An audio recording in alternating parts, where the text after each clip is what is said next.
নমস্কার, কেমন আছেন সবাই? আশা করি সবাই ভালো আছেন।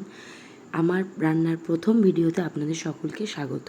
প্রথমে কড়াইয়ে তেল দিয়ে তেজপাতা, লবঙ্গ, এলাচ, দারচিনি, জিরে আর শুকনো লঙ্কা দিয়ে তার মধ্যে কিছুটা পরিমাণে পেঁয়াজ দিয়ে দিতে হবে। পেঁয়াজটা লাল করে ভেজে নিতে হবে। যতক্ষণ না লাল হচ্ছে ততক্ষণ ভাজতে হবে।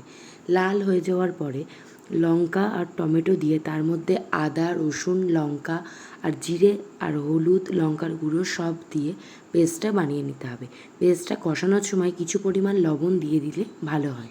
তারপরে চিকেনটা দিয়ে যতক্ষণ না ভালো করে নাড়াচাড়া করে যতক্ষণ না চিকেন থেকে জল বেরোচ্ছে ততক্ষণ কষিয়ে নিতে হবে। যদি আপনারা মনে করেন টক দই দেবেন দিতে পারেন।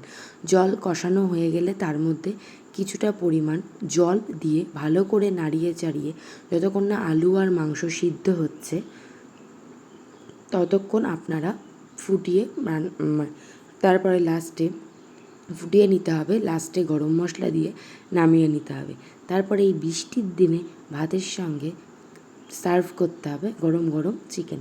সবাই খেয়ে বলবেন কেমন হয়।